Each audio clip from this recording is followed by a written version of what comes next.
Of all the crazy things that happened this weekend with all the great games involving Alabama and Georgia and Kentucky and Ole Miss, and the list goes on and on and on, this was one of the wildest things I saw. There's a lot of rumors going around that Cormani McClain wants to return back to Colorado and play for Coach Prime.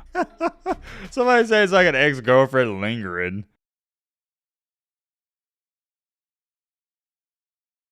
Ladies and gentlemen, boys and girls, gather around the campfire as we discuss and talk about a tale of a young man who is ruining his career in live current time right in front of our own eyes. I've said this before about the situation. It's really sad. We'll talk more about that in this video, I'm sure of, but it's also really fascinating. It intrigues me just as much as anybody else. His fall off has got to be studied, and it's got to be used as an example of 101 what not to do when you make it to the next level, and the next level being college football. You know exactly who we're about to talk about, the man, the myth, the legend himself, Cormani McClain. Ah yes, good old Cormani McClain. Where do you even begin? I am not going to sit up here and give you the entire backstory. Most of you know what has led us up until this point. If you don't know, I got some good and bad news for you. The good news is, we've made a ton of other videos talking about him and covering his situation and what's been going on the past couple of years. So, feel free to check those out. The bad news is, I'm not going over all that in this video. Sorry, I'm not sorry. It's not fair to all the people that have been keeping up with their Cormani lore to go over all that information again. But like I always do, I will give you the very, and I mean very short run through. Cormani McClain was a 5-star recruit and the #1 cornerback recruit coming out of high school. Every school wanted him. Long story short, decides to go to Colorado. Doesn't work out because he wasn't working hard. He was showing up late to meetings and classes and etc, etc. He winds up posting a YouTube video where he pretty much just bashes Colorado and Coach Prime, says he doesn't want to play for clicks and views, enters the portal, and nobody goes after him. So he's now in a sticky situation, not because he left Colorado, but the way he acted. None of these teams wanted to take a chance on him, so he had no choice but to walk on.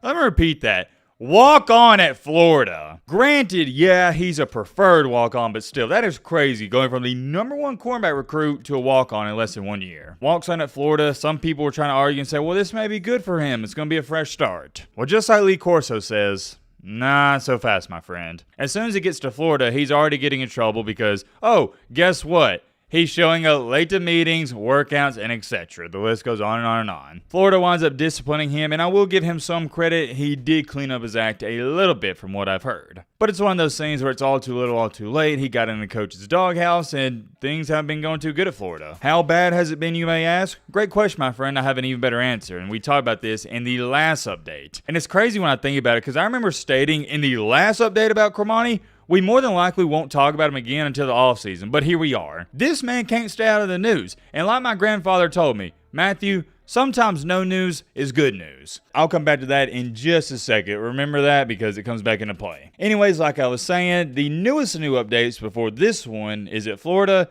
He couldn't even get listed on the depth chart. So it's not even like he was a backup, a second or third stringer. No, he was a practice dummy, essentially. I ain't gonna hold you. Not getting listed on the depth chart is insane, and before some of you try to say this, no, he was not injured. He did suffer a minor eye injury, but he recovered from that, and he still wasn't being listed on any of the depth charts. So obviously, you didn't have to be a rocket scientist to figure out things were not going good at Florida. And like I said, I thought that was going to be the last time we speak about him, but here we are. Of all the crazy things that happened this weekend with all the great games involving Alabama and Georgia and Kentucky and Ole Miss, and the list goes on and on and on, this was one of the wildest things I saw. Mr. Cormani McClain was at the UCF Colorado football game. I'm going to say that one more time. Cormani McClain was at the UCF Colorado football game. No, your TV or device isn't fooling you. You heard me correctly one more time.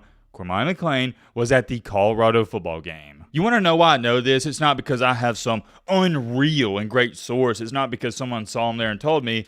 It's because Cormani told everybody on his Instagram. We'll get to that in just a second because I'm probably going to go on a major rant and tangent involving that. And oh, what do you know? He wound up deleting it because more than likely, you know, somebody at Florida either called him or texted him like, dude, what are you doing? Delete that. I was about to say, Cormani, what are you thinking? But then I realized you're not thinking. That's what's going on here. I have so many different questions. Like, number one, why were you at the game? And number two, why did you want to go to the game? And number three, why did you post about it? Like, Cormani, I'm rooting for you. I really am, and I think everybody else is, but you're making it hard, brother. You knew good and well if you showed up to the Colorado football game, a team in which you got a history with, it was going to stir up some problems on social media. You knew that. But to put the cherry on top, you then make it known to the public. I guess just showing up wasn't good enough because nobody recognized them and nobody leaked it. So you take it into your own hands and say, all right, I'm going to tell the world I'm at the game, and you post it on Instagram. And I know the answer as to why would he post this on social media. We've talked about it before. He loves attention. He's just like a girl. I don't mean that in a disrespectful way. I'm just telling you the reality of the situation. He can't get enough attention. That's what social media is. Why else are you posting this on your story? You're not getting some financial gain from it or anything like that. You love attention. You love it. You wanted people to know that you're at the Colorado, your former team's football game. That's all there is to it. And then you got people in the comments saying, bro's supposed to be on that field. No, he's not. People that don't work hard in this life, they're not supposed to be on the football field. And I'm glad this comment was written because these are the type of people that hype Cormani up. These are the type of people he has surrounded himself with. Yes, man. Cormani is not supposed to be on that field, and college has treated him a valuable lesson. You don't deserve anything in this life. You have to go out there and earn it. I'll give you a good example. Shedeur Sanders and Shiloh Sanders, the son of Deion Sanders, one of the greatest athletes of all time, they still get up and work their butts off every single day. If they feel like they got to do it, you for sure do. Like, you know what I mean? Shiloh and Shedeur are just insanely gifted and talented from the jump. They got a head start on everybody else, and they're still outworking their competition. But Cormani has this brainwashed mentality of, oh, I was a 5-star recruit in high school. I can just chill, not show up, and everyone's going to bow down to me. But no, that's not how life works. You know what this is, right? Cormani knows he effed up, and he's I'll go to the Colorado game this weekend, see if I made a good choice. And if they get blown out, that will validate my feelings. And yeah, not good for him. Colorado wound up going in there and destroying UCF. If he didn't have regrets before that game, he most certainly has got regrets after that game. Because you know he's sitting there right now, wherever he's at, thinking, man, I screwed it up. I had it made. I could have learned under Coach Prime and Travis Hunter, two of the all-time greats.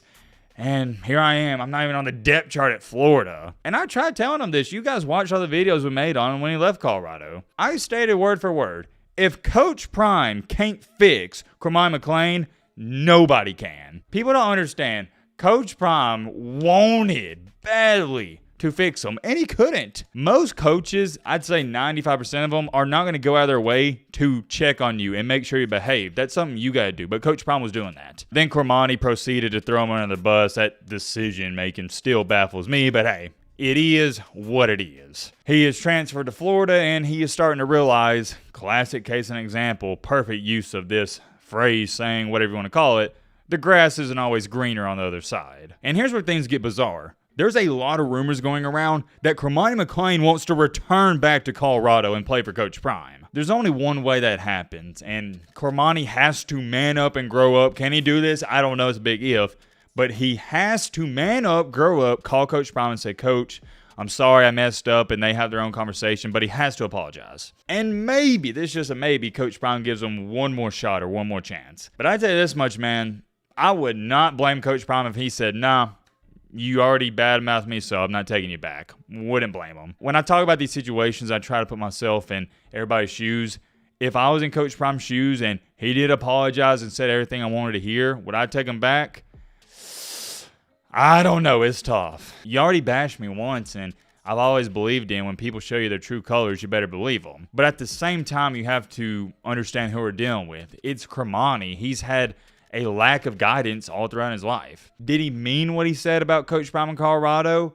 More than likely, probably not. He was just talking to talk. I mean, y'all have seen him by this point. He's always posting stuff on social media that's dumb and doesn't make any sense. But it doesn't mean you have to overlook it. It's a tough situation. Let me know in the comment section, if you was Coach Prime and Cormani wanted to come back, would you give him another chance? At this point, it would be a big distraction for Deion to take Cormani back. That mother who had so much to say needs to get her son some psychological help. Cormani needs to get his emotional side intact. Cormani needs to figure out his story is going to play out because no one will be pacifying him. His mother done enough of that. He needs to get up, get healed, and get back into the game before it's too late. Yeah, that's one thing too, because It's getting to the point, man. People are starting to forget about him and move on to the next 5-star recruit. This is now going to be 2 years where he hasn't even played college football outside of a couple plays here and there for Colorado. And I also agree, taking him back, phew, could you imagine all the distractions? And I mean, if you didn't think Colorado is getting talked about a lot right now, imagine if Cormani goes back.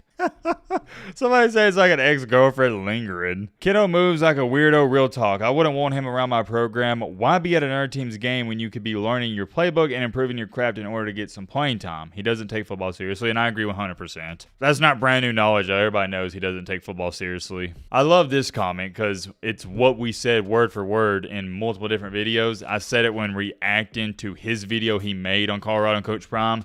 Never burn bridges. Never. And even for you guys watching this video, I highly advise you to never burn a bridge. I don't care how bad someone screws you over, what they do to you, never burn that bridge. You never know when you may need that person in the future. I've had quite a few examples in my life where somebody really pisses me off or screws me over. I don't burn that bridge even though I really wanted to. And years, I'm talking about years down the line, I wind up needing that person, so it works out in my favor. But it's kind of funny because in this case, an example, Cormani didn't even get screwed over in the first place and he burned the bridge. Burning bridges are never a good idea. I don't care how bad it gets. You may never, ever again in your lifetime use that said bridge again, but just for the chance you might sometime need it, just keep it there. Let's put ourselves in Cormani's shoes. What would I try to do? Well, I'm not saying it's possible, but I'd be trying my best to get back to Colorado, and I'd be writing a page per day apologizing to Coach Prime. That's your best opportunity, and really the best opportunity was being there last year when they sucked, because all you had to do was show up to practices and you were going to get guaranteed playing time. But now you've lost a lot of leverage. Leverage is very key in anything and everything you do. Because think about it, last year, Coach Prime's first year, they weren't going to be a good football team. They didn't have a ton of talent. But now look at them this year, 4-1. Coach Prime has leverage. He doesn't even need Cormani. He's 4-1 without him. You see what I'm saying? Coach Prime has all the leverage because he's in a position where he can say, yeah, well, thanks for being interested, but we don't really need you anymore. Whereas, hypothetically speaking, for say this video, let's say Colorado started out 1-4. Yeah, he may be more inclined to give Cormani a shot. Last video, I said we probably won't talk about Cormani again to the offseason, but due to this happening and him more than likely doing something else before the offseason, I am not going to say that again. I'll end it off with this. If something crazy happens or we get a new important update I feel like it's worth talking about, I'll keep you guys updated. I'm curious. Let me know your thoughts down below. But Romani.